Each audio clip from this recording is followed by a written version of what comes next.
오늘은 새 생명의 복음 여섯 번째 시간입니다.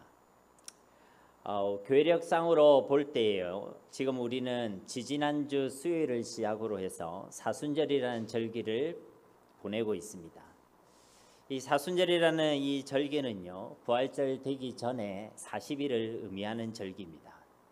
정확히 말하면 부활절 전으로부터 46일을 의미하는데, 이 사순절 절기에 포함되지 않는 요일이 바로 주일입니다. 그래서 6일이라는 주일을 빼고 나면요, 46 빼기 6은 뭐죠? 역시 여러분은 훌륭하십니다. 그래서 40이라고 하죠. 사순이라는 이 단어가, 순이라는 게 열흘 순자를 얘기합니다. 예전에 우리가 초대 근대신문, 제일 최초의 근대신문을 뭐라고 합니까? 그런 거는 좀 난해한 거 제가 이야기하는 게 좋겠죠. 한성순보라고 그럽니다.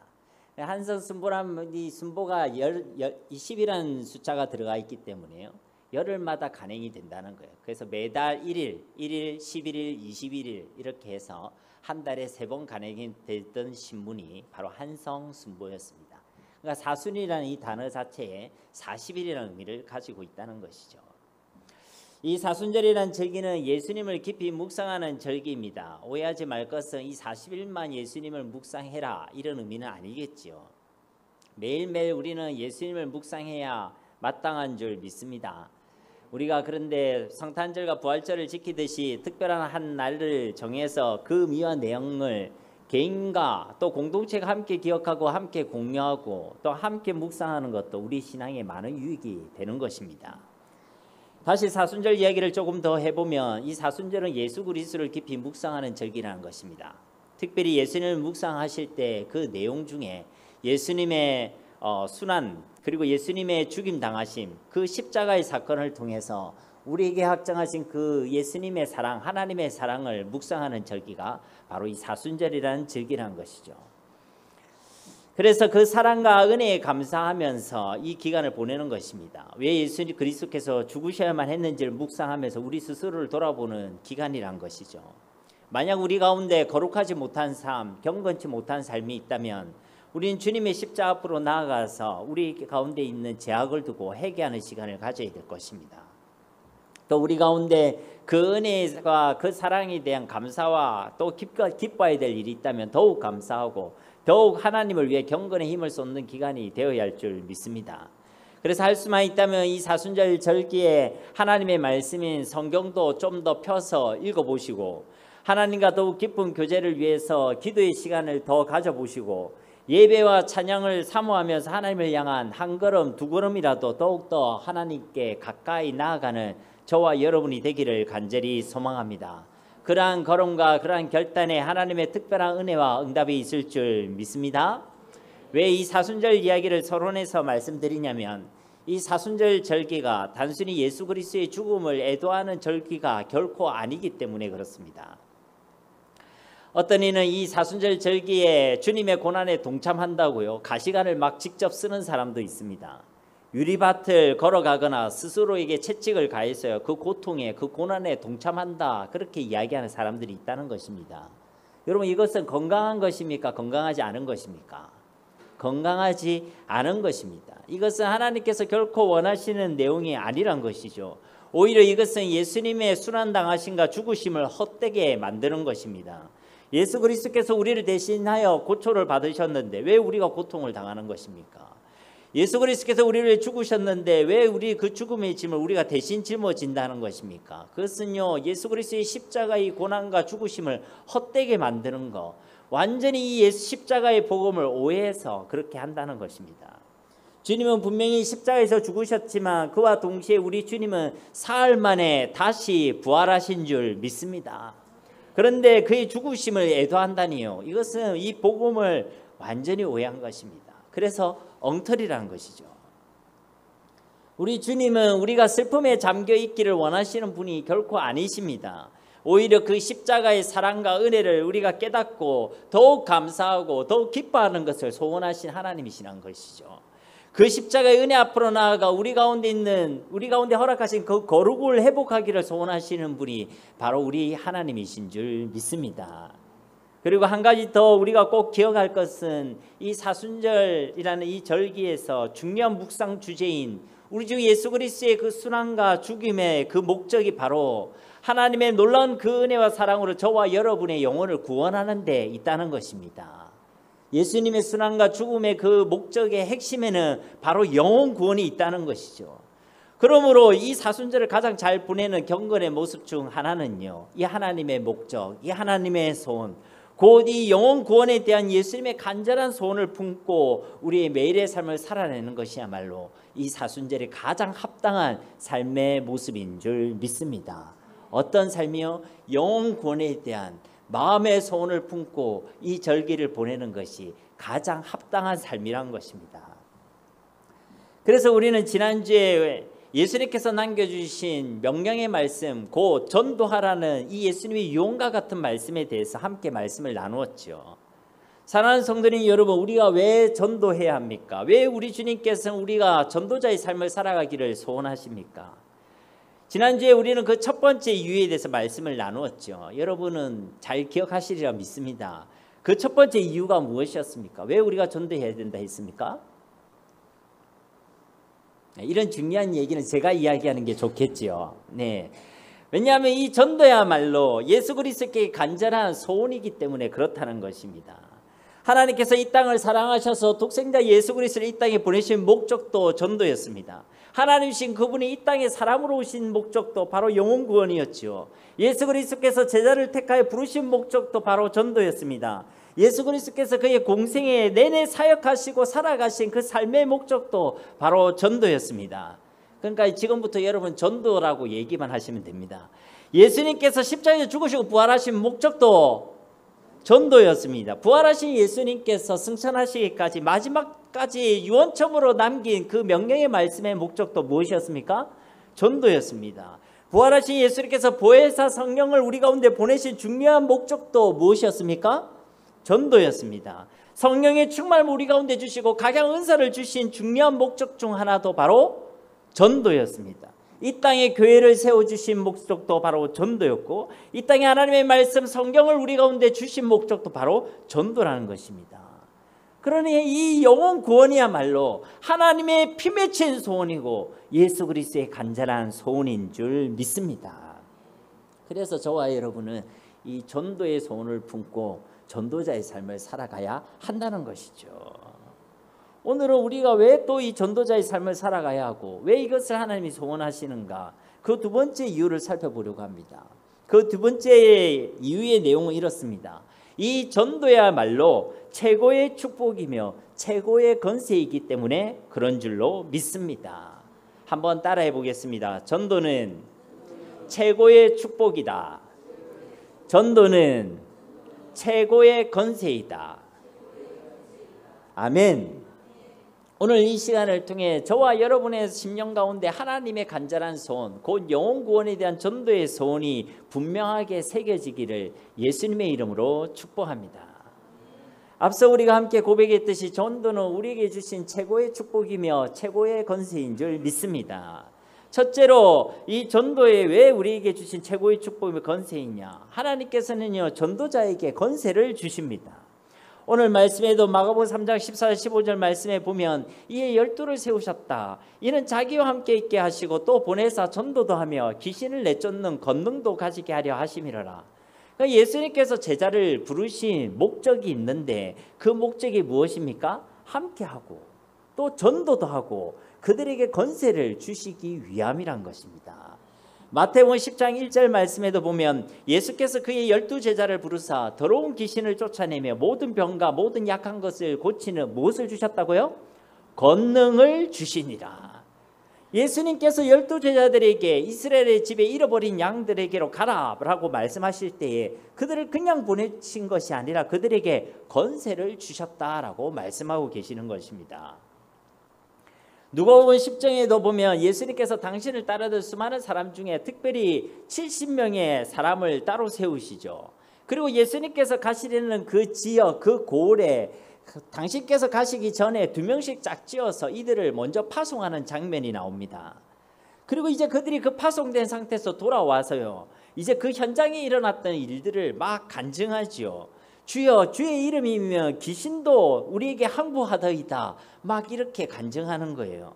그들의 사이에 이제 주님의 이름의 건세가 나타났다라고 이야기한 것입니다. 바로 그때 예수님께서 복음을 전하는 너에게 건세가 있다라고 말씀하신 내용이 누가복음 10장 19절 말씀입니다. 우리 함께 봉독해 보겠습니다. 내가 너희에게 뱀과 정갈을 밟으며 원수의 모든 능력을 제어할 권능을 주었으니 너희를 해칠 자가 결코 없으리라. 아멘. 하나님께서는 전도자에게 이와 같이 권세를 주신다는 것입니다. 이것은 전도자에게 특별한 능력이 생긴다 이런 의미가 아닙니다. 전도라는 그 자체가 예수 그리스도의 복음을 전하는 것이고 이 예수 그리스도의 이름에는 능력과 권세가 있기 때문에 복음이 증거되는 곳에 하나님의 권세, 예수님의 권세, 예수님의 능력이 나타나게 되는 줄로 믿습니다. 사탄이 두려워하는 것은요 사람이 아닙니다. 사람이 나타났다고 누가 나타났다고 마귀가 쫄거나 아니면 벌벌벌 떨거나 무서워하거나 도망하지 않습니다. 결코 그렇지 않다는 것이죠. 오직 예수 그리스도의 이름만이 권세 있는 이름, 능력의 이름인 줄 믿습니다. 그래서 이 이름으로 나아가면 그리고 이름을 증거하는 것이 전도이기 때문에 그 전도의 현장에 예수님의 권세가 나타나고 예수님의 능력이 나타나게 되는 것입니다. 이것이 전도에게 주신 최고의 축복, 최고의 권세인 줄 믿습니다. 둘째로 전도자에게 하나님께서는요 성령으로 함께 계십니다. 지난 시간에 살펴보았던 말씀 본문 마태복음 28장 20절 말씀에도 내가 너희에게 분부한 모든 것을 가르쳐 지키게 하라. 볼지어다 내가 세상 끝날까지 너희와 어떻게 해요? 항상 함께 있으리라 하시니라. 세상 끝날까지 하나님께서 항상 함께 하시겠다고 약속하고 계시는 것입니다. 누구와 말입니까? 모든 민족을 제자로 삼는 전도자에게 하나님께서는 함께 하시는 이 놀라운 은혜를 우리 가운데 주시겠다라고 약속하고 계신다는 것입니다. 사랑하는 성도님 여러분, 하나님께서 우리와 함께 하시는 것이 하나님께서 주신 최고의 축복이고 최고의 권세이며 최고의 방법인 줄 믿습니다. 무엇이 말입니까? 하나님이 우리와 함께 하시는 것이. 죄인된 우리에게 하나님께서 함께 하시면 그 순간 우리는 하나님의 자녀가 되고 구원의 은혜를 받아 누리는 하나님의 백성이 되게 됩니다. 하나님이 우리의 삶의 걸음 가운데 함께 하시면 우리의 삶에 하나님의 지도하심과 하나님의 인도하심 가운데 거하게 됩니다. 하나님께서 말씀 가운데 우리와 함께 하시면 그 말씀이 우리에게 깨달아지고 그 말씀이 우리에게 성취되는 능력이 나타나게 되는 것입니다. 하나님께서 우리의 기도 가운데 함께 계시면 빌바를 알지 못했던 우리의 기도가 온전한 기도가 되어지고 우리의 기도의 내용에 하나님께서 역사하시고 하나님이 응답하시는 하나님의 일하심이 시작되게 되는 것입니다. 하나님께서 우리의 예배 가운데 함께 계시면 그 예배는 하나님께서 받으시는 영적 예배가 되고 우리의 예배 가운데 하나님의 임재와 하나님의 역사를 경험하게 되는 것이죠. 사도행전 16장에 보면 바울과 실라가 기도하고 찬양하는 사건이 등장합니다. 그런데 그 가운데 하나님이 함께 하시죠. 사도행전 16장 25절에서 26절 말씀에 보면 한밤중에 바울과 실라가 기도하고 하나님을 찬송하며 제수들이 듣더라. 이때 갑자기 큰 지진이 나서 옥토가 움직이고 문이 곧 다 열리며 모든 사람의 매인 것이 다 벗어진지라. 그러니까 사도행전 16장에 바울과 실라가 기도하고 찬양할 때 하나님께서 함께 하셨더니 큰 지진이 나타나고 옥문이 열리고 하나님의 구원의 역사가 일어나게 되었다는 것입니다. 그러니까 우리 찬양 가운데 하나님께서 함께 하시면 그 가운데 기적이 일어나고 하나님의 능력이 나타나고 하나님의 임재와 하나님의 영광이 우리 가운데 드러나게 된다는 것입니다. 하나님께서 전도 현장에 함께 하시면 어떻겠습니까? 하나님의 나라가 임하고 사탄의 나라가 무너지는 하나님의 권능이 나타나게 되는 줄 믿습니다. 그러므로 금과 은을 얻는 것이 아니라 권력과 명예를 얻는 것이 아니라 하나님께서 우리와 함께 하시는 것이 최고의 축복이고 최고의 방법이며 최고의 권세인 줄 믿습니다. 여러분, 하나님께서 함께 하시는 것이 최고의 은혜란 거예요. 그런데 이 세상 끝날까지 항상 함께 하시겠다는 이 하나님의 약속은요, 마태복음 28장에도 잘 나타나 있듯이 오직 전도자에게만 주시는 특별한 하나님의 약속인 줄 믿습니다. 그래서 말씀드리는 거예요. 전도는 최고의 축복이고 최고의 권세라는 것입니다. 또 세 번째로 우리는 이 전도의 사역과 현장을 통해서요, 우리의 믿음의 성장과 우리의 믿음의 견고함을 경험할 수가 있습니다. 2020년도 연말쯤에요, 당시 섬기던 교회에서 한 가정이 저에게 신방을 요청했습니다. 더 정확히 말하면 저에게 요청한 것이 아니라 당시 저희 교회 담임 목사님의 신방을 요청했죠. 이유는 이렇습니다. 그 가정은 젊은 부부의 가정이었는데요, 시어머님은 다른 교회 권사님이셨습니다. 그런데 그 시어머님의 언니분에게 심각한 영적인 문제가 있었어요. 어느 정도 영적인 문제가 있었냐면 이분이 신기가 있어서 다른 사람의 막 점을 봐주고 가족들의 점을 봐줄 정도로 이 영적인 문제가 심각했습니다. 집에서는 신당을 차려놓고요, 그리고 막 형형색색으로 이렇게 꾸며놓으신 그런 분이셨죠. 그래서 당연히 친인척 사이에서도 이분은 유명한 분이셨고, 어머님의 권사님이 섬기던 교회에서도 그분을 잘 알고 또 기도하던 분이었습니다. 그런데 이분이 다른 일로 조카들을 보러 왔다가 이 2022년도 연말에 이제 우리 교회에 와서 그곳에서 예배를 드리게 된 것입니다. 그런데 바로 이 예배 시간에 문제가 터진 거예요. 예배 시간에 말씀을 듣는데 이분의 영적인 문제가 시작된 것입니다. 드러나게 된 거죠. 그래서 강단에 이 제일 오른편에 앉으셨는데 이 강단 옆으로 이분이 예배 시간에 막 환상을 보고 환청을 듣고 막 그랬다는 거예요. 그래서 이 예배 시간에 어떻게든 버티다가 집으로 돌아가서 이 조카, 이 젊은 부부가 복음의 열정이 있었거든요. 그래서 이 조카 며느리 집사님께서 이 시이모님께 복음을 전하셨습니다. 복음을 전하고 예수님을 영접하겠느냐 이랬는데 영접하겠다는 거예요. 할렐루야, 감사하죠. 예, 그런데 이 영접 기도를 하고 이제 기도를 따라 하시라 했는데 이때 난리가 난 거예요. 언제도 여러분께 말씀드린 적이 있지만 이 영적 문제가 심각하신 분들이 예수님을 주라고 신하고 영접할 때 간혹 그 순간 영적인 방해가 굉장히 심각해지는 경우가 있습니다. 제가 왜 간혹이라고 말씀드리냐면 제가 뭐 이런 사람들을 만나봤으면 얼마나 만나봤겠습니까? 그래서 간혹이라고 말씀드리는 거예요. 제가 전도하면서 만난 사람들 중에서는 예수를 믿겠다고 기도를 딱 하려고 하는데 이상하게 기도 가운데 예수 그리스도를 고백하는 이 부분에서 딱 걸리는 사람이 있어요. 갑자기 말을 더듬기도 하고 소리가 나오지 않아서 답답해하기도 하고 아니면 말이 어눌해서 무슨 말을 할지도 못하고, 그러니까 예수 그리스도 그냥 그 말만 따라하면 되는데 한번 따라해 볼까요? 예수 그리스도. 여러분 잘 하시잖아요. 근데 이분들이 이 말을 고백을 못하는 거예요. 그래서 막 이런 식으로 말을 제대로 표현을 못하는 경우가 간혹 있다는 것입니다. 그런데 이 시몬님요, 이보다 더 큰 발작이 일어나게 된 거예요. 막 거품을 물고 쓰러지고 막 그랬다는 것입니다. 그러니까 이 젊은 부부와 어머님 권사님께서요, 이 이모님이 감당이 되지 않은 거예요. 그래서 저한테 연락이 온 것이었습니다. 제가 신령했다면 저보고 오라고 했을 텐데 앞서 말한 대로 누구에게 신방을 요청했다고요? 네, 그 당시 담임 목사님께 요청했다고요. 그래서 제가 담임 목사님께 전화를 드렸죠. 사정을 말씀드리고 신방 요청을 하셨다 했습니다. 그런데 하필이면 그날에 목사님께서 청년에 다른 사역이 있으셨다는 것입니다. 그래서 어떻게 됐겠습니까? 네? 예. 저보고 신방을 가라는 거예요. 저보고 복음을 전하는 겁니다. 그래서 제가 가야 되겠다 생각했죠. 그런데 이전에 제가 물론 귀신 들린 사람을 만나본 적은 있습니다. 그런데요, 막 발작하고 거품을 묻는 사람을 만나본 적은 없어요. 그러니까 제 심정이 어떻게 했습니까? 여러분은 저를 굉장히 믿음 좋게 보시겠지만 제 마음이 굉장히 복잡해지는 거예요. 혹시 복음을 전하는데 저한테 달려들면 어떨까 싶기도 하고, 아니면 성경에 있는 대로 내가 바울도 알고 뭐 목사님도 아는데 너는 누구냐? 혹시 이렇게 말하겠으면 어떻게 될까 싶기도 하고. 그래서 당연한 이야기겠지만은 그때부터요, 저한테 비상이 시작되었어요. 저절로 기도가 되어지더라고요. 저절로 간절해지더라고요. 그러다가 제 마음속에 어차피 저는 신령하지도 또 능력도 있지 않으니까 그냥 예수님만 전하자 이런 마음이 들었습니다. 그래서 집사님과 그 가족을 교회에서 뵙기로 하고 본관 2층, 그게 아론과 훌방이란 방이 있어요. 그래서 그 방에서 이분들을 만났습니다. 가보니까 온 가족이 다 출동을 했더라고요. 제 앞으로는 시이모님이 앉았고 그 다음에 어머님 권사님이 앉았고 그 옆에 젊은 집사님 부부가 앉았고, 그리고 그 옆에는 초등학생인 아들과 딸, 그러니까 그 아이들까지 같이 다 앉아 있는 거예요. 그래서 기도를 잠시 하고요. 성경을 가지고 예수님을 전했습니다.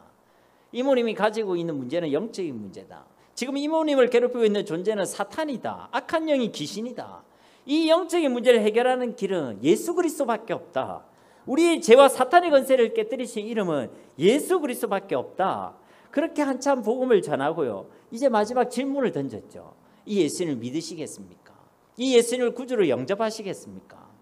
여러분 어떻게 되었겠습니까? 이분이요 저를 보고요 아무 말 없이 씩 하고 웃으시는 거예요. 우리가 보통 생각할 때 웃으면 복이 온다고, 웃으면 기분이 좋고 행복해야 되지 않습니까? 그런데요 저는요 이 웃음을 보는 순간 막 소름이 돋는 거예요. 이 웃음은 정말로 기분이 이상한 그런 웃음이었습니다. 정확히 표현하자면요 저를 비웃는 웃음이었어요. 저를 비웃고 조롱하는 듯한 그 웃음으로 분명히 보였습니다. 그래서 드디어 올 것이 왔다 싶었어요. 이분이 달려들거나 내가 바울도 알고 모모도 아는데 니는 누구냐 이렇게 하겠다 싶었지요. 그래서 제가 마음의 각오를 하고요 그분께 물었습니다. 왜 웃으십니까?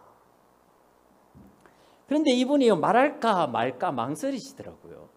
그러다가 하시는 말이요 갑자기 저한테 반말을 하는 거예요. 그러면 뭐라 얘기하냐면 이리 얘기하셨습니다. 내가 말하면 네가 기분 나쁠 낀데 이럴 거예요. 제가 복음 전하면서 이런 얘기 처음 들어봤거든요. 내가 내가 말하면 기분 나쁠 낀데 이러는 겁니다. 그래서 제가요 마음을 다시 한번 닫아줬고 물어봤죠. 궁금하잖아요. 말씀해 보세요. 괜찮습니다. 마음은 제가 사실은 소갈 뱅댕이처럼 좁거든요. 굉장히 마음이 넓은 척 하면서 이야기했습니다. 말씀해 보세요. 그러니까 이분이요 말씀하시는 거예요. 차라리 말 안 했으면 좋았을 건데 저보고 말하는 겁니다. 그래서 제가 잊지 못할 말을 하셨어요. 제가 복음을 전하면서 이전에도 들어보지 못했고 아마 이후에도 쉽게 듣지 못할 말을 하시더라고요. 자기한테 지금 들리는 소리가 있다는 거예요. 그걸 이야기하겠다는 겁니다. 지금 들리는 소리가 있다는 거예요. 그러면서 저를 비웃으시면서 이야기하시는 얘기가 뭐냐면 네가 아무리 말해봐야 난 안 듣는다 이렇게 얘기하는 거예요. 그런데 제 얘기 어떻게 들리냐면 진짜 그리 표현했는지 어떤지 모르겠지만 제 얘기 어떻게 들렸냐면 네가 아무리 씨부려봐야 내가 안 듣는다 이리 들리는 거예요. 네가 아무리 씨부려봐야 난 안 듣는다 이리 들리는 겁니다. 와, 이 기가 차지 않습니까? 아니 제가 없는 시간 내서 한참 침을 튀면서 복음을 전했는데 저보고 씨부린다는 거예요. 절대 안 받아들이겠다는 겁니다. 그래서요 제가요 엄청 당황됐어요. 부끄럽기도 했고요 막 실망이 되는 거예요. 야 내가 더지가 신령하지도 못한갑다 그런 생각이 들었습니다. 그러면 제가 복음을 보통 그렇게 거부하는 사람이 있으면요 보통 이렇게 정리를 합니다. 오늘은 하나님의 때가 아닌가 봅니다. 그러나 하나님은 여전히 당신을 사랑하십니다. 다음에도 꼭 뵐 수 있으면 좋겠습니다. 오늘은 제가 기도만 해드리겠습니다. 괜찮겠습니까? 보통 이렇게 정리를 하거든요. 그런데 그날따라 제 마음에 하나님께서 주시는 감동이 뭐냐면 네가 다시 복음을 전해라 이런 마음의 감동이 있는 거예요. 사실은 그 감동에 따르기 싫었습니다. 왜 그러냐면 저보고 씨부린다고 얘기했기 때문에 제 속이 좁거든요.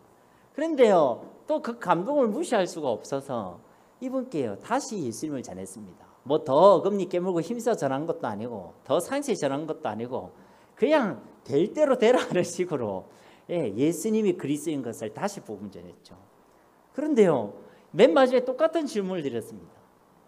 이모님 오늘 이 예수님을 믿으시겠습니까? 이 예수님을 구주로 영접하시겠습니까? 그런데요 놀라운 일이 일어났어요. 이분이 갑자기 예수님을 영접하겠다는 거예요. 아까 씨부리겠다고 말씀드린 분이 예수님을 영접하겠다는 거예요. 근데 문제는 뭐냐면 제가 안 믿어지는 거예요. 아까까지 저한테 강경하게 비웃으시면서 얘기했던 그분이 예수님을 믿겠다고 하니까 그래서 제가요 부끄럽지만 뒷것을 살짝 부렸습니다. 뭐라고 얘기했냐면 그러면 이모님 제가 예수님을 영접하는 기도를 할 텐데 사람이 마음에 믿어 의에 이르고 입으로 신하여 구원에 이른다 데 있기 때문에 지금 예수님을 믿겠다 그 마음을 고백하셨으니까 입으로 그것을 고백해야 되는데 그걸 영접 기도라고 합니다. 내가 이 기도를 할 텐데 따라 하실 수 있겠습니까? 따라 하겠다는 거예요. 그래서 제가 부린 뒷것이 뭐냐면 그런데 기도할 때 큰 목소리로 따라 해야 됩니다. 큰 목소리로 해야 됩니까? 작은 목소리로 해야 됩니까? 예, 상관없어요. 상관없는데 제가 큰 목소리로 따라해야 된다고 제가 안 믿어져서 그렇게 얘기를 했죠. 그래 그분이요 따라하겠다는 거예요. 그런데 제가 기도를 시작했는데요, 이분이 큰 목소리로 따라하는데 막 울면서 따라하는 거예요. 예수님을 내 마음속에 모시는 기도를 하는데 이분이 막 울면서 따라하는 겁니다. 그 이 기도를 끝나고 보통 제가 이야기하거든요. 이제 당신은 하나님의 자녀입니다. 이제 당신 마음속에 하나님이 함께 계십니다. 그것을 알아가는 것이 믿음이고 신앙입니다. 그래서 우리가 예배드려야 되고 기도해야 되고 말씀드릴 이유가 거기 있습니다. 이 예수님을 확실히 알아가면 당신의 삶은 완전히 변화될 것입니다. 보통 그 얘기를 하는데요, 제가 이분께는 이 이야기를 드릴 수가 없었어요. 왜 그러냐면 기도를 끝났는데 이분이 갑자기 울면서 혼자 막 기도를 하시는 거예요. 막 울면서 기도하면서 제가 좀 죄송하지만 이분의 표현을 그대로 제가 옮겨드리면 이런 표현입니다. 하나님, 나 같은 년도 사랑해 주셔서 감사합니다. 나 같은 년도 구원해 주셔서 감사합니다. 나 같은 년도 사랑해 주셔서 감사합니다. 계속 그 기도를 반복하는 겁니다. 우리로 치면 이렇게 했죠. 하나님, 나 같은 죄인도 사랑해 주셔서 감사합니다. 나 같은 죄인도 구원해 주셔서 감사합니다. 그거를 계속 울면서 한 5분 가까이 기도를 하시는 겁니다. 그래서 제 마음도 갑자기 막 감동이 되고 울컥하더라고요. 가족들이 영접 기도할 때 옆에서 손잡고 등 뒤에서 등을 대고 막 기도했거든요. 근데 이 가족들도 다 같이 울면서 기도하는 겁니다. 그래서 이제 제가 그때 이제 저녁 때가 됐기 때문에 배가 고팠거든요. 어쨌든 이제 다 끝났으니까 집에 가서 밥을 먹어야 되겠다 이 생각이 들었는데, 근데 이분이요 갑자기 저보고 뭐라 얘기하냐면, 목사님 저희가 좀 더 기도해도 되겠습니까? 이러더라고요. 그래서 이제 이분들이 기도를 한다기에 어디서 기도를 해야 되나 싶었는데 그 딱 맞은편 방이요 바울홀이었거든요. 그 새벽 기도하는 장소였습니다. 그래서 그 문을 딱 열었는데요, 그곳에 갑자기 아니라 문을 열었더니 그 안에 찬양이 틀어져 있는 거예요.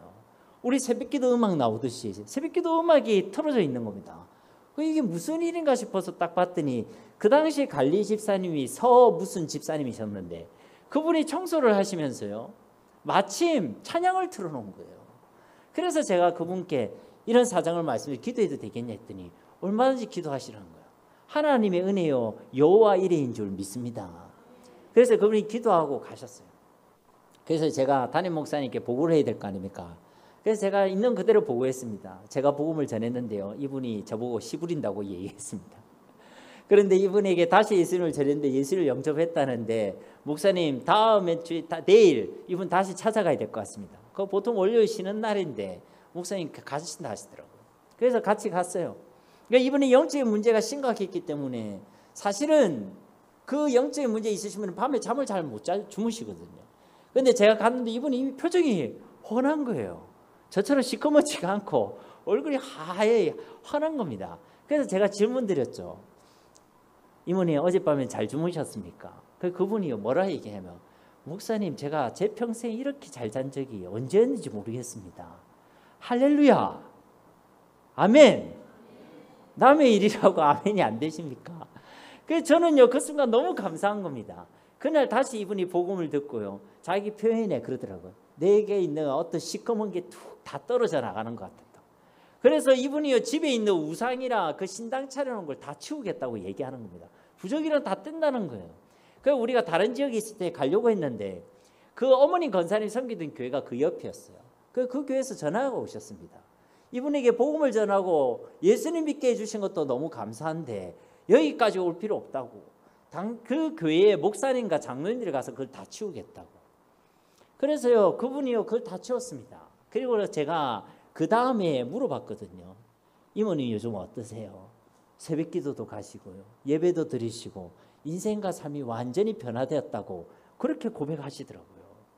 사랑하는 여러분 이 말을 들을 때 어떻습니까? 저는요 이 전도의 현장을 통해서요 이와 같은 일들을 한 번씩 계속 경험할 수가 있었습니다. 정말로 복음이 증거되는 이곳에 하나님이 역사하시는 걸 보면서, 아 예수님의 이름이 진짜구나, 진짜 예수님이 나와 함께 계시구나, 하나님의 말씀이 사실이구나, 진짜 예수님의 이름에는 권세와 능력이 있구나, 진짜 예수님이 증거되는 곳에는 사탄의 권세가 꺾이고 무너지게 되는구나, 진짜 예수님이 증거되는 구원의 역사가 일어나고 한 사람의 인생과 삶이 변화되는 능력이 나타나구나, 진짜 예수님의 이름이 구원의 이름, 생명의 이름, 능력의 이름이 맞구나. 여러분 이것을 우리는 전도 현장에서 해결할 수 있다는 거예요. 그래서 전도는 최고의 축복이고 최고의 권세인 줄 믿습니다. 제가 어릴 때부터 제가 복음을 전하고 주의 종이 되겠다고 결심한 것도 전도의 현장이었어요. 그때 당시 교회에서는 매주마다 해운대 차인전도를 한 5년 정도 갔거든요. 그 다음에는 무슨 강인지 모르겠지만 범어사 앞에서, 부산 범어사 아십니까? 범어사 앞에서 한 6개월인가 또 복음 전하러 간 적도 있고, 그 다음에는 부산역에서 또 1년 정도 복음 전하고, 그때마다 하나님께서요 영혼을 만나게 하시고 영혼을 구원하게 하시고 하나님이 역사하시는 걸 보면서 저같이 믿음 없는 사람도 예수님을 부인하지 못하겠더라니까요.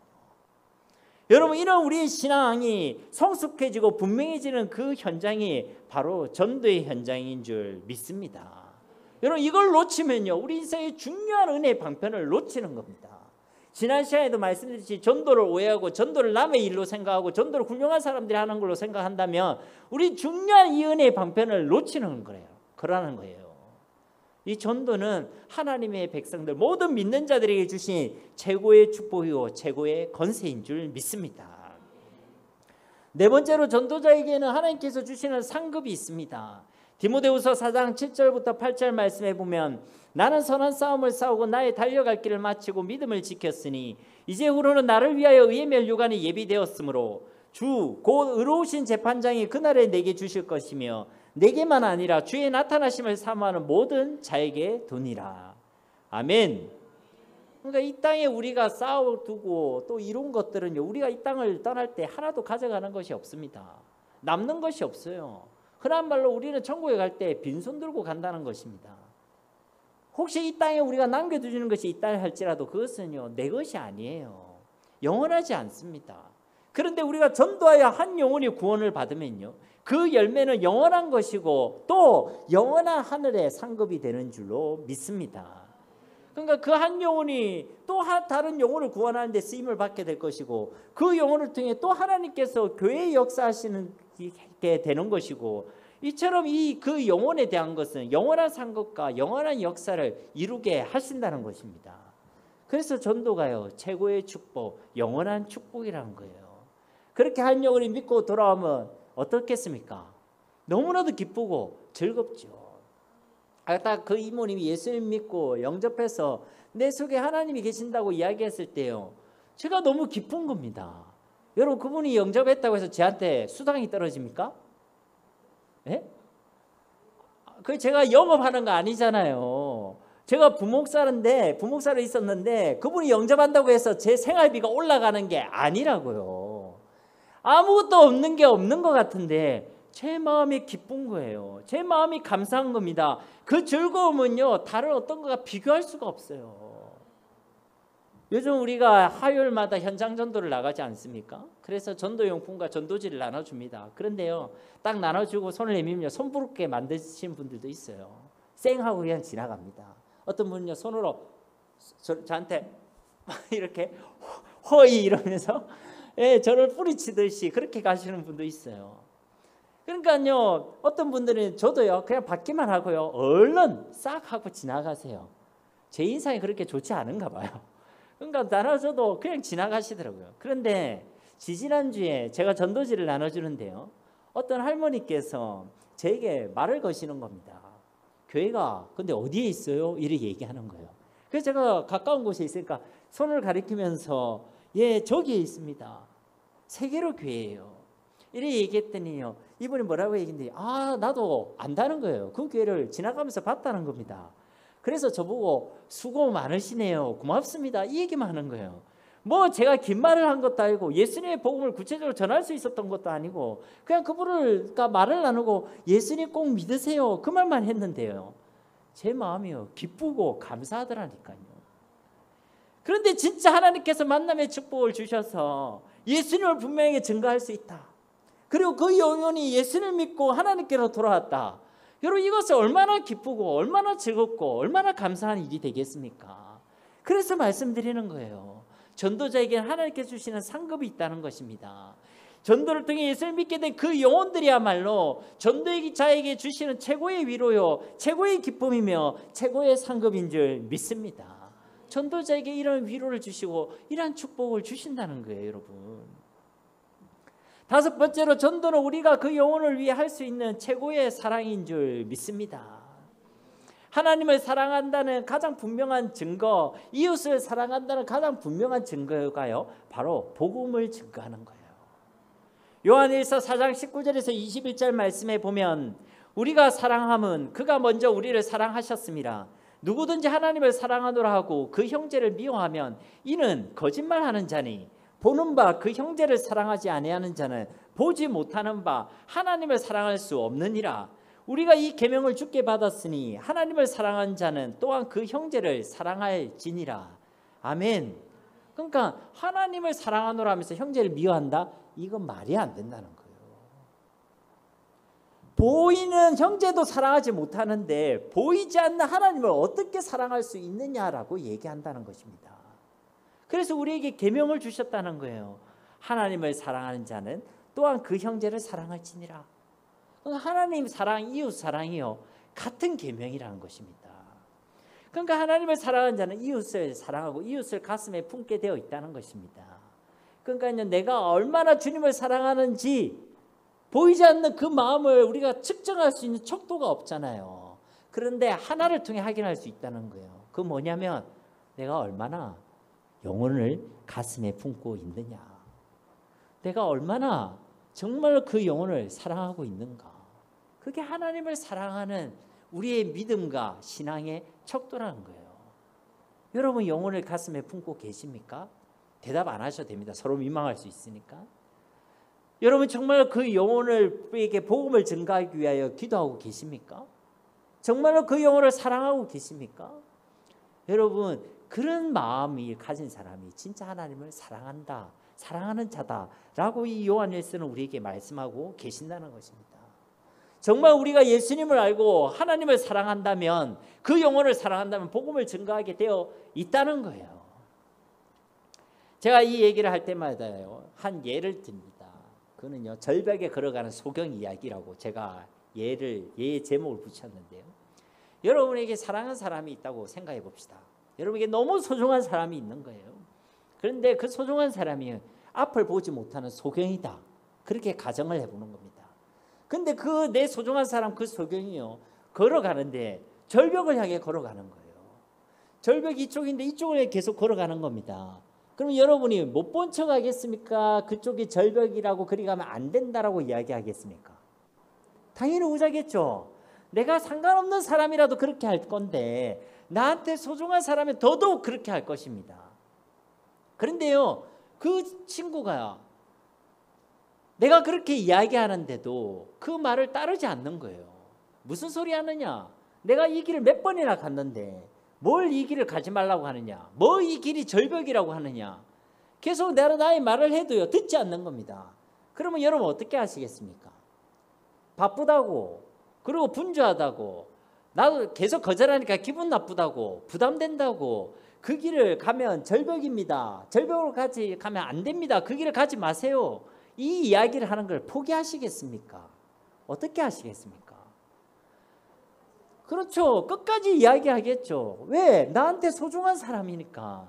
나한테 너무 내가 사랑하는 사람이기 때문에 이야기할 것입니다.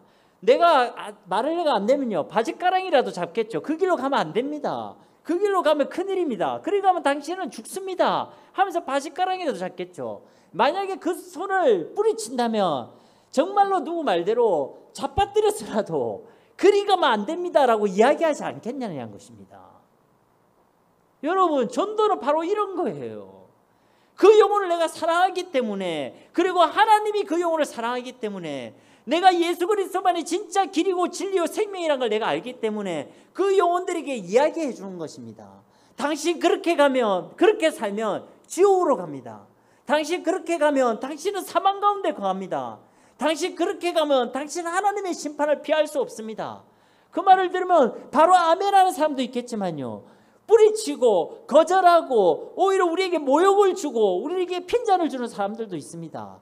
그런데도 포기할 수가 없는 거예요. 왜? 이 길이 맞으니까.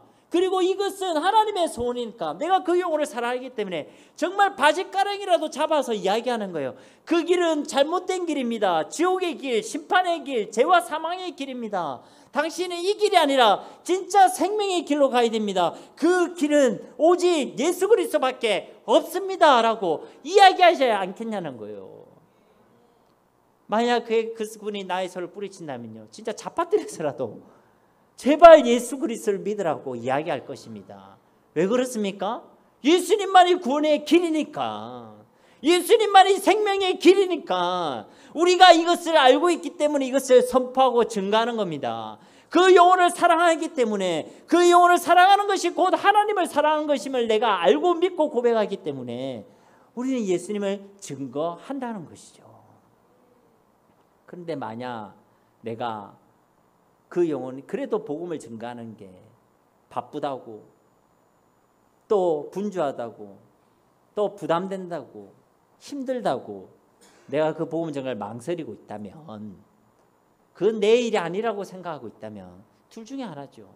예수님을 잘 모르거나 아니면 그 영혼을 사랑하지 않거나. 이거는요, 부인 못할 우리의 신앙의, 굳이 말하면 시험지가 되는 것입니다. 다른 사람 이야기할 거 없습니다.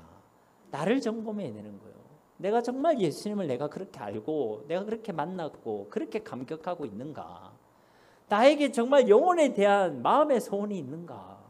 그래서 말씀드리는 거예요. 어디 가서 사람 하나 잡아들여서 데리고 와라 이 얘기가 아니라 정말 영혼에 대한 간절한 소원을 저와 여러분이 품기를 주님의 이름으로 축복합니다.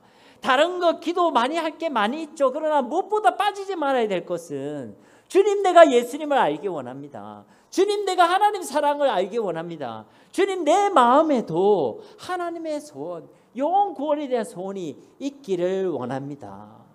그럼 이것이 하나님께서 기뻐하시는 우리의 기도의 제목이고 또 우리에게 기대하시는 삶인 줄로 믿습니다. 끝으로 전도는요, 성도에게 주신 하나님의 엄숙한 명령이고 또 사명입니다. 그래서 우리는요, 전도자의 삶을 살아가기를 소원해야 되는 것이고 전도자의 삶을 살아내어야 한다는 것이죠. 디모데후서 4장 1절과 2절 말씀 우리 함께 봉독해 보도록 하겠습니다. 하나님 앞과 살아있는 자와 죽은 자를 심판하실 그리스도 예수 앞에서 그가 나타나실 것과 그의 나라를 두고 엄히 명하노니 너는 말씀을 전파하라. 때를 얻든지 못 얻든지 항상 힘쓰라. 범사에 오래 참음과 가르침으로 경계하며 권하라. 아멘. 그러니까 때를 얻든지 못 얻든지 이 하나님의 말씀을 전파하는 것, 이것을 항상 힘쓰라는 이 엄숙한 하나님의 명령은요, 비단 디모데에게만 주신 명령의 말씀이 아닙니다. 예수 그리스도를 주로 고백한 저와 여러분, 우리 모든 그리스도인들에게 주신 하나님의 엄숙한 명령이고 또 우리가 반드시 생명으로 살아내야 될 하나님께서 주신 사명인 줄로 믿습니다. 여러분이 돈 버는 일도 잘해서 여러분 인생 가운데 대박 있기를 주님의 이름으로 축복합니다. 여러분이 건강하셔서 주님 부르실 때까지 강건함으로 이 땅을 살아가기를 주님의 이름으로 축복합니다. 여러분의 가정이 하나님의 은혜와 하나님의 복을 받기를 주님의 이름으로 축복합니다. 그러나 그보다 먼저 여러분을 통해 예수 그리스도의 복음이 증거되어지기를 주님의 이름으로 축복합니다. 여러분이 돈 버는 일도, 집에서 요리하는 일도, 청소하는 일도, 공부하는 일도 다 잘해야 되지만 여러분이 진짜 잘해야 될, 여러분에게 주신, 모두에게 주신 엄숙한 명령, 그리스도인이 살아야 될 진짜 사명은 이 예수 그리스도의 복음을 증거하는 일입니다. 여러분이 돈 버는 일에는 간절한 소원이 있는데, 공부해야 되는 일에는 간절한 소원이 있는데, 내가 뭔가 이루기 위한 간절한 소원이 있는데 전도에 대한 마음의 소원이 없다? 그러면 그리스도인으로는요, 점수를 제대로 줄 수가 없어요. 하나님이 올라가서 여러분이 하나님께로 올라가서 하나님 물으시는 건, 야, 네가 얼마나 요리를 잘했느냐, 네가 얼마나 공부 잘했냐, 네가 얼마나 돈을 많이 벌었냐, 이거 묻지 않습니다. 네가 예수님을 어떻게 믿었냐, 네가 정말 이 예수님을 얼마나 사랑했느냐, 네가 정말 이 예수님을 어떻게 증거했느냐, 네 주변에 붙여놓은 그 영혼들에게 너는 이 예수님을 전했느냐. 하나님 바로 이거를 저와 여러분에게 물으신다는 거예요. 그러니 우리는요, 이 복음을 전하는 이것을 우리의 간절한 기도의 제목으로, 우리의 사명으로, 하나님께 주신 엄숙한 명령으로 우리의 가슴에 새겨야 될 줄로 믿습니다. 사도행전 20장 24절에도 내가 달려갈 길과 주 예수께 받은 사명 곧 하나님의 은혜의 복음을 증언하는 일을 마치려 하면은 나의 생명조차도 조금도 귀한 것으로 여기지 아니하노라. 여러분, 이건 누구의 고백이죠? 사도 바울의 고백입니다. 내가 생명을 다해서 감당해야 될 사명이 있다는 거예요. 그게 뭡니까? 하나님의 은혜의 복음을 증거하는 일. 내 생명의 목적이 여기 있다는 것이고 내 삶의 목적이 여기 있다는 거예요. 우리가 먹고 살아가야 될 이유의 목적이 여기 있고, 우리가 돈을 벌고 이 땅에 열심히 살아야 될 목적도 여기 있고, 우리가 건강해야 될 이유도 여기 있고, 우리가 다른 사람과 잘 지내고 화목하게 지내야 될 이유도 바로 여기에 있다는 것입니다. 우리의 생명과 삶으로 감당해야 될 우리에게 제일 중요한 사명, 바로 하나님의 은혜의 복음을 증언하는 일인 줄로 믿습니다. 이건요, 바울에게만 주시는 게 아니라 누구에게 주신다고요? 저와 여러분 모두에게 주시는 하나님의 말씀인 줄 믿습니다. 고린도전서 9장 16절 말씀에서도 바울은요, 이렇게 고백합니다. 내가 복음을 전할지라도 자랑할 것이 없으면 내가 부득불할 리임이라. 만일 복음을 전하지 아니하면 내게 화가 있을 것이로다. 여기서 바울은요, 내가 복음을 전하는 삶을 살아가더라도 자랑할 것이 없대요. 그건 자랑할 만한 일이 아니란 겁니다. 특별한 일이 아니란 겁니다. 당연한 일이란 거죠. 그 이유가 뭡니까? 예, 내가 부득불할 일이라. 내게 주신 사명이란 거예요. 그리고 이 사명을 내가 감당하지 않으면요, 내게 화가 있을 것이기 때문에 하나님 싫어하신다는 거예요. 하나님께서 이것을 원치 않으신다는 것입니다. 바울 그는요, 이 예수 그리스도의 복음을 증거하는 이 전도자의 삶을요, 하나님의 엄숙한 명령으로, 그리고 모든 그리스도인들이 반드시 살아내야 될 사명으로 분명하게 확신했다는 것입니다. 그러므로 사랑하는 성도님 여러분, 진짜 전도의 손을 가지시기를 주님의 이름으로 축복합니다. 나는 아니야, 나는 부족해, 나는 상관없어, 그렇게 이야기하지 마시고, 하나님이 이미 우리를 전도자로 부르셨고 우리를 통해 예수 그리스도의 복음을 증거하기를 간절히 원하시는 이 주님의 간절한 소원을 우리 심령 가운데 품으시기를 주님의 이름으로 축복합니다. 고린도전서 1장 21절 말씀에 이런 말씀이 있습니다. 하나님의 지혜에 있어서는 이 세상이 자기 지혜로 하나님을 알지 못하므로 하나님께서 전도에 미련한 것으로 믿는 자들을 구원하시기를 기뻐하셨도다. 우리를 통해 그리스도의 복음이 증거되고 우리의 전도의 삶을 통해 이 땅에 있는 영혼을 구원하기를 기뻐하시는 분이 바로 우리 하나님이시란 거예요. 여러분이 생각할 때는 그 하나님이 그냥 뿅 하고 나타나시면 좋을 것 같죠? 하나님이 뿅 나타나셔가지고 나를 믿으라 이러면 얼마나 많은 사람들이 믿겠습니까? 그런데 그거는 하나님의 방법이 아니란 거예요. 하나님의 방법 뭐예요? 우리를 통해, 전도자를 통해 전도에 미련한 것으로 그들에게 예수 그리스도의 복음이 증거되어지고 그 믿음에 통해서 하나님의 자녀가 되어서 은혜를 누리는 것이 하나님이 계획하신 하나님의 방법인 줄 믿습니다. 그래서 이 전도자의 소원을 품는 자에게, 또 이 전도자의 삶을 살아가는 자에게 하나님께서 하늘과 땅에 있는 모든 권세로 세상 끝날까지 항상 함께하여 주시는 것입니다. 진짜 이 전도야말로 하나님께서 주신 최고의 축복, 최고의 권세인 줄 믿습니다. 그러니 이 전도자의 삶에 간절한 소원을 품으시라는 겁니다. 여러분, 소원이 없으면요, 아무것도 되어지지 않습니다.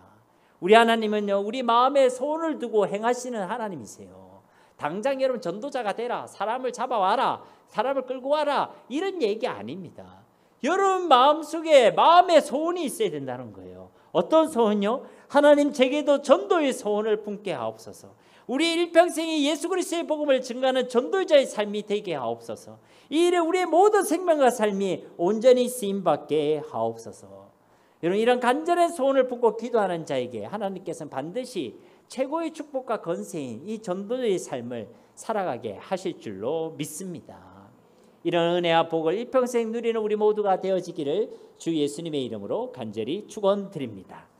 우리 이 시간 말씀을 기억하시면서 함께 간절히 기도했으면 좋겠습니다. 주님, 우리 가운데 이 영원의 소원을 주옵소서. 주님의 간절한 소원을 우리의 심령 가운데 새겨 주옵소서. 일평생 우리가 이 전도자의 삶을 살아가게 하시고 이것을 통해 주님으로 하신 최고의 축복과 최고의 권세를 우리가 누리게 하옵소서. 우리 합심으로 이 시간 함께 기도하도록 하겠습니다. 살아계신 아버지 하나님 감사합니다.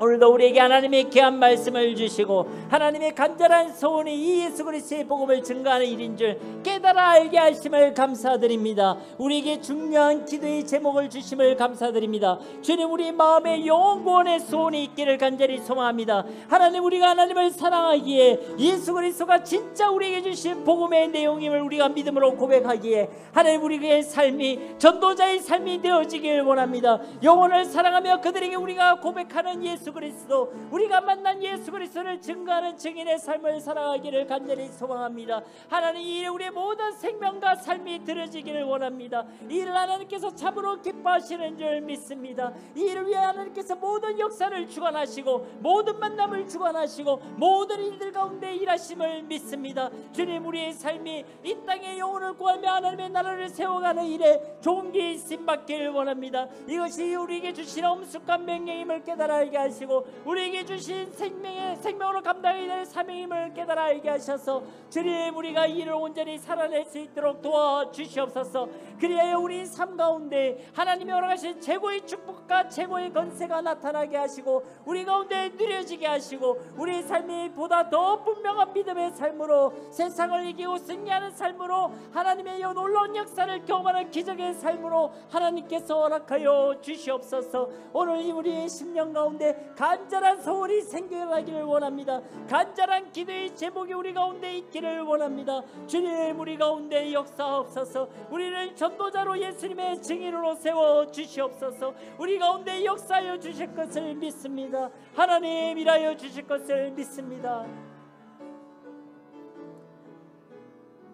예수님의 이름으로 기도드립니다. 아멘.